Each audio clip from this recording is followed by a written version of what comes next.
NBC Hindi पर आप सभी का स्वागत है। मैं हूं आपके साथ मयंक तिवारी। उत्तर प्रदेश चुनाव जैसे जैसे नजदीक आता जा रहा है वैसे वैसे तमाम राजनीतिक दलों की शुरुआत तेज होती जा रही है। लोग अपनी पुरजोर तैयारियों में जुटे हुए हैं कि किस तरह से उत्तर प्रदेश की सत्ता पर काबिज हुआ जाए। तमाम राजनीतिक दल अब पुरजोर कोशिश कर रहे हैं और भारतीय जनता पार्टी से भावी प्रत्याशी हैं हमारे साथ में मुंगरा बादशाहपुर विधानसभा से इंजीनियर दिनेश शुक्ल जी, गुड्डू भैया नाम से इनको जाना जाता है। इनसे हम बातचीत करेंगे और जानेंगे कि अगर भारतीय जनता पार्टी इनको टिकट देती है, लोगों का भरोसा मिलता है इन्हें, तो किस तरह से आने वाले समय में मुंगरा बादशाहपुर विधानसभा के विकास के लिए प्रतिबद्ध रहेंगे। सर, सबसे पहले बहुत बहुत स्वागत है आपका एनबीसी हिंदी न्यूज़ पर। सर, आप ये बताइए कि अगर क्षेत्र की जनता आप पर भरोसा जताती है तो आप लोगों के लिए किस तरह से काम करेंगे आने वाले समय? एनबीसी न्यूज़ को पहले बहुत बहुत आभार, जिन्होंने आप समय दिया मुझे। जिस तरीके से सरकार ने पिछले 4-4.5 साल में जो 70 साल में उत्तर प्रदेश में नहीं हुआ उसको करके दिखाया, उसी गति को हम अपने विधानसभा में भी देना चाहेंगे।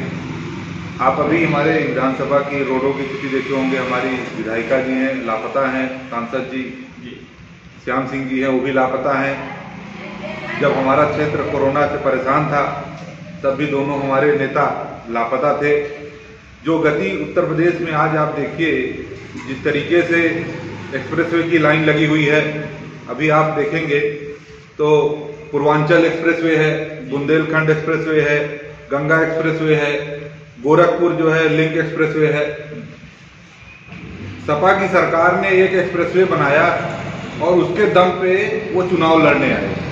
हमारी सरकार ने 4 एक्सप्रेसवे, जिसमें से एक पूरा हो गया और 3 जिस पर काम शुरू हो चुका है और कुछ में लगभग आधा खत्म भी हो गया। अभी आप देखिए, हमारी सरकार ने 9 मेडिकल कॉलेज उत्तर प्रदेश में बनाए हैं। 2014 के पहले हमारे यहाँ सिर्फ 2 एयरपोर्ट थे, लखनऊ और प्रयागराज। आज हमारे पास 9 एयरपोर्ट ऑपरेशनल है उत्तर प्रदेश में।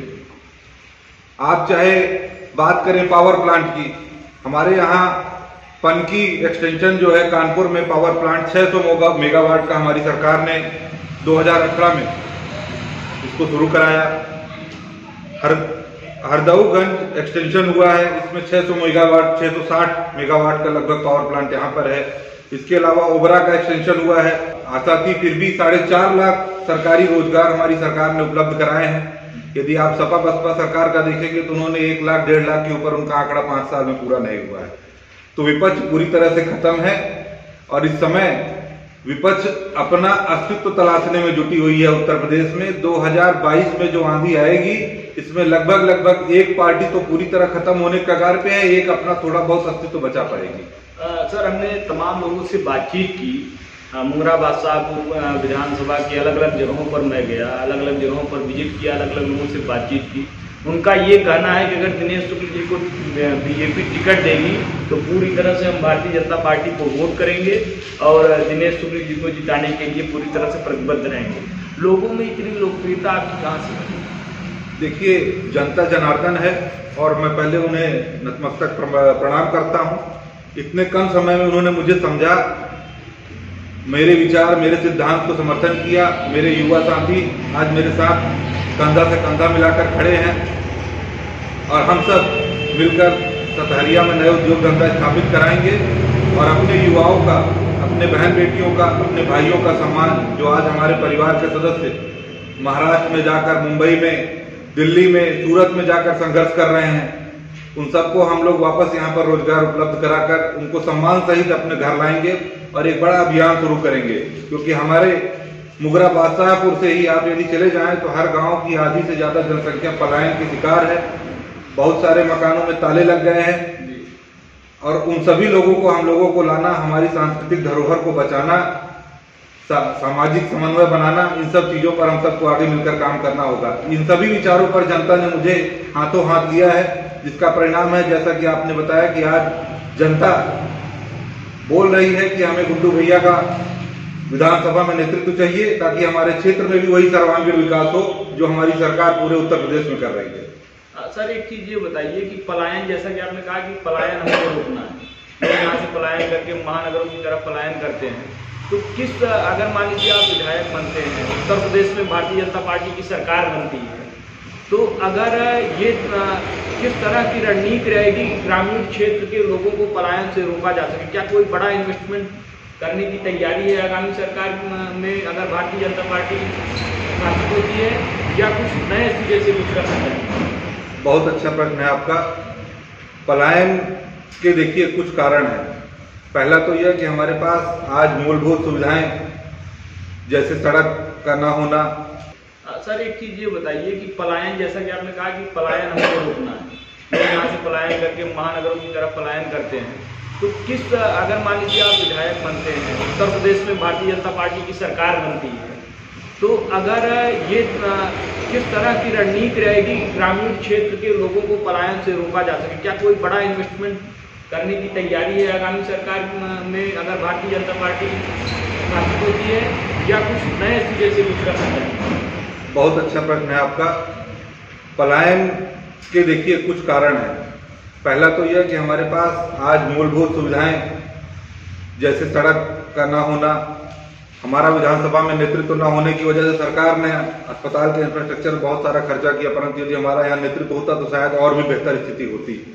शिक्षा में सेंट्रल स्कूल का होना, इन सब चीज़ों से जब हमारे क्षेत्र में सारी मूलभूत सुविधाएं होंगी और सबसे महत्वपूर्ण जब रोजगार के अवसर होंगे तो पलायन अपने आप कम होगा। अब देखिए अभी सरकार ने जो आपको मैंने बताया, एयरपोर्ट, एक्सप्रेसवे, तमाम तरह के इंफ्रास्ट्रक्चर से आज उत्तर प्रदेश का जो आधारभूत संरचना थी उसको मजबूती मिली है। इन्वेस्टर आए भी, पिछले हमारी इन्वेस्टर समिट में बहुत सारे इन्वेस्टर आए उत्तर प्रदेश में, उन्होंने अपना इन्वेस्टमेंट भी किया।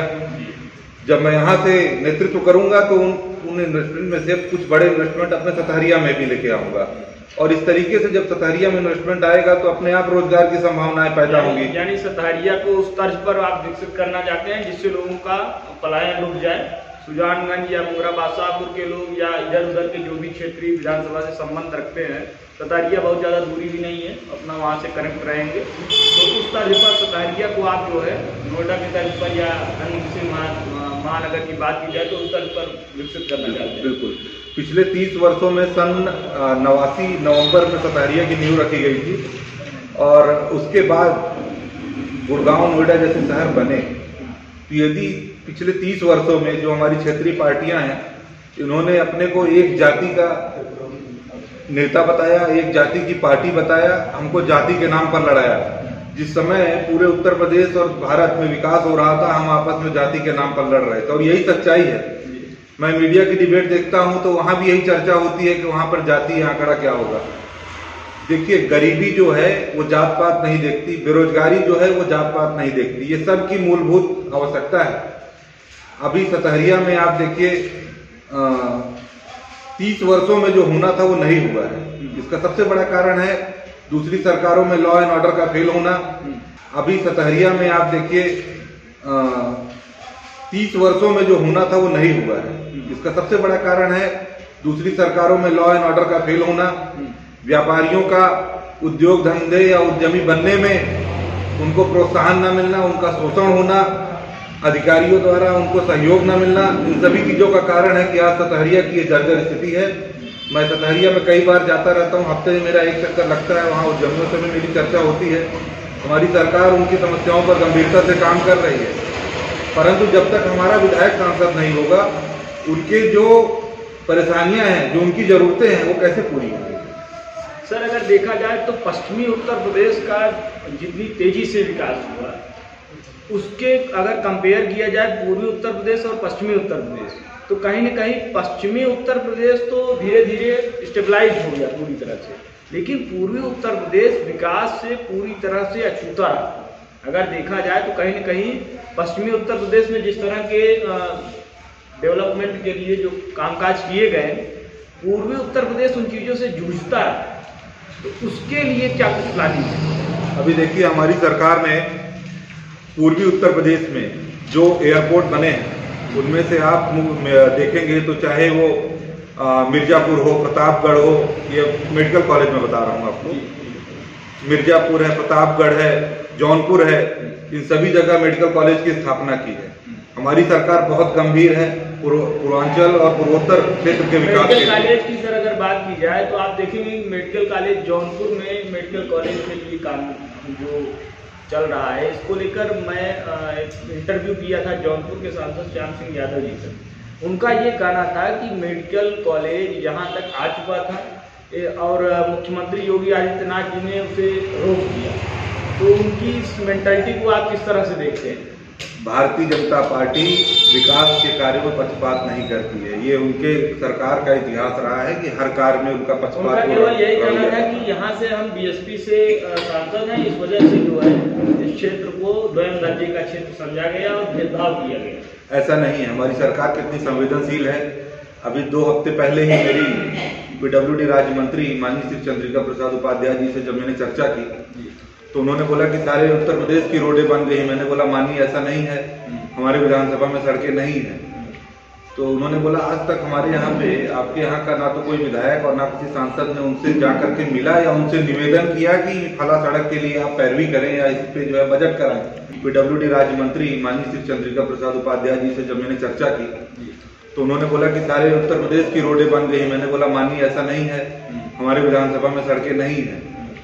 तो उन्होंने बोला आज तक हमारे यहाँ पे आपके यहाँ का ना तो कोई विधायक और ना किसी सांसद ने उनसे जाकर के मिला या उनसे निवेदन किया कि फला सड़क के लिए आप पैरवी करें या इस पे जो है बजट कराएं। तो वो कैसे ये बोल सकते हैं कि हमारी सरकार ने अनदेखी की है? जब आप जाओगे नहीं उनके पास विषय नहीं रखोगे तो सरकार को कैसे पता लगेगा?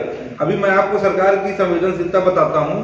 जंगई से मुगरा बादशाहपुर की सड़क के लिए 1,77,00,000 का पैचिंग का जो है टेंडर डॉक्यूमेंट लखनऊ में जाके रुका हुआ था। मैं माननीय मंत्री जी के पास बैठा, उनसे चर्चा किया। 4 घंटे के अंदर एक्सीएन साहब का मैसेज आता है कि financial approval has been done. इसका मतलब है कि 4 घंटे में सरकार ने बजट दे दिया 1,70,00,000 रुपए इस रोड की पैचिंग के लिए। इतनी सरकार संवेदनशील है।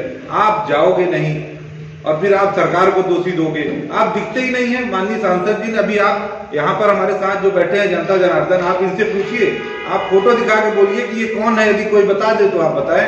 आज तक वो दिखे ही नहीं। मैं इतने दिन से क्षेत्र में हूँ, मुझे नहीं आज तक दिखाई पड़े। क्वेश्चन मैंने उनसे किया था। मैंने कहा कि क्षेत्र की 95% लोग आपका नाम नहीं जानते।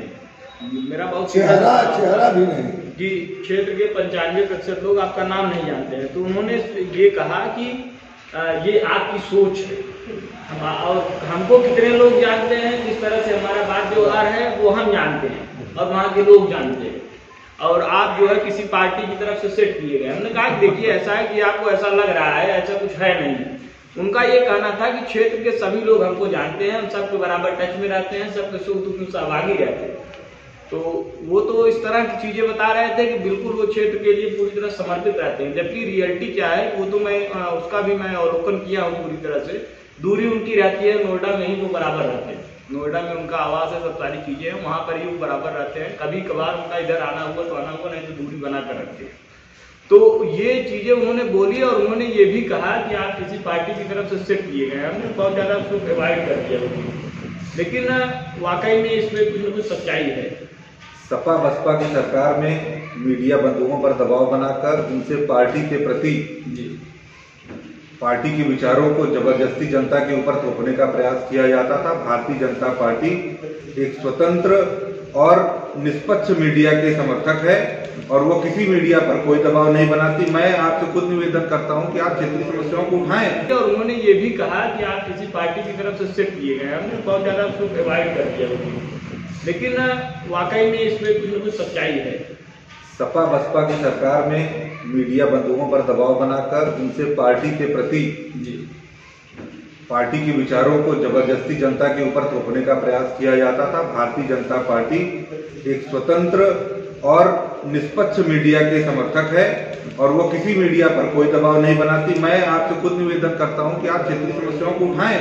जब समस्याएं उठेंगी, सरकार के पास जाएंगे तो उनका निवारण होगा। हमारी सरकार किसी भी पत्रकार के ऊपर कोई दबाव नहीं बनाती। हम तो आप जो है लोकतंत्र के एक स्तंभ हैं। हमारा पत्रकारिता मीडिया परिवार जिस दिन मजबूत होगा उसी दिन क्षेत्र में सक्रियता से सारे विकास के कार्यों पर जो है जननेता भी लगेंगे और अधिकारियों पर भी दबाव बनेगा। मीडिया का यही तो भूमिका रही है। लेकिन माननीय सांसद जी का मैं दोषी नहीं मानता हूँ। वो जिस परिवार या जिस विचारधारा को बिलोंग करते हैं वहां पर यही चीज है, तो उनका बोलना सत्य है। कि भाई उनकी सरकार में आप सही बात भी आप उनसे पूछेंगे तो उनको यही लगेगा कि जो है आप सरकार के पक्ष में बोल रहे हैं, कोई आश्चर्यचकित होने की बात नहीं।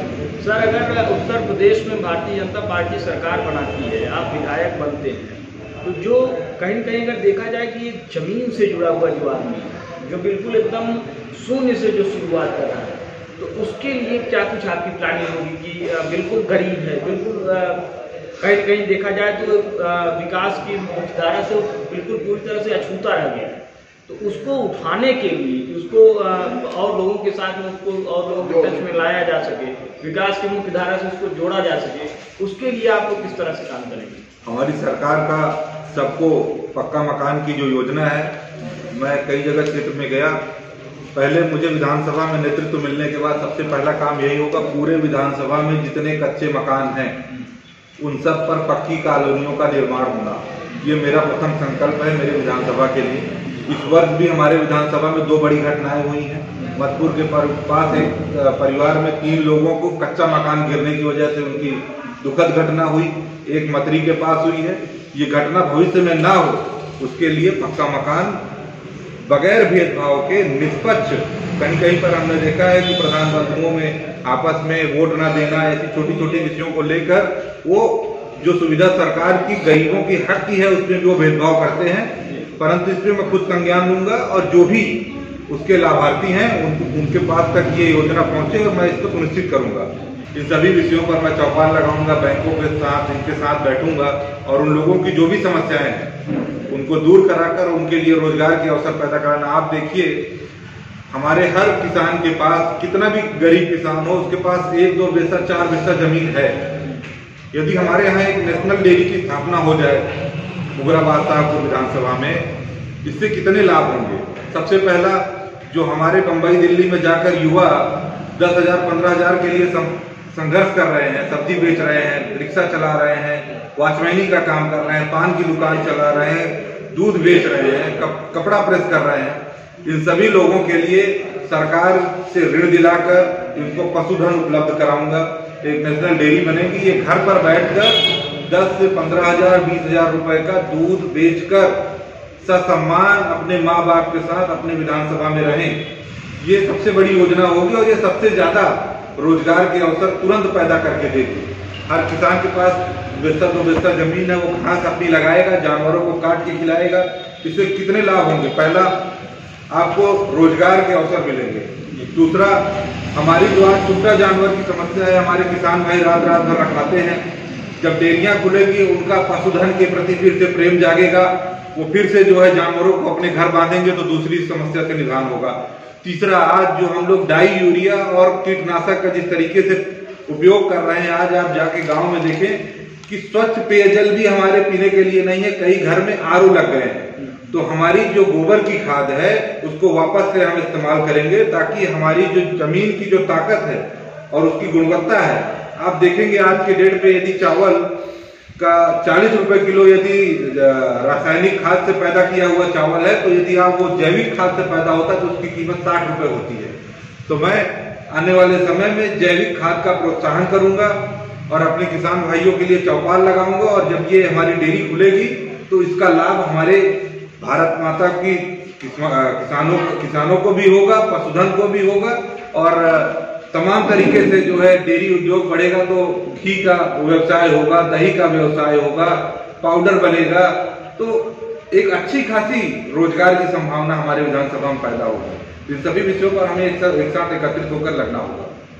एनवीसीएन को अपना कीमती समय देने के लिए बहुत बहुत धन्यवाद सर। बहुत बहुत धन्यवाद आपको। आपने जो है विधानसभा के चुनाव के लिए जनता के बीच जाकर उनके नब्ज टटोलने का कार्य किया, और निश्चित ही आपकी इस पहल का एक बहुत ही सुखद और दूरगामी परिणाम होगा। जय हिंद, जय भारत। उन्होंने बेबाकी से अपनी राय रखी। इनका कहना है कि अगर क्षेत्र की जनता और भारतीय जनता पार्टी इन पर भरोसा जताती है तो पूरी तरह से क्षेत्र के विकास के लिए प्रतिबद्ध रहेंगे। देश दुनिया की तमाम बड़ी खबरों के लिए जुड़े रहिए हमारे साथ, देखते रहिए एनवीसीएन।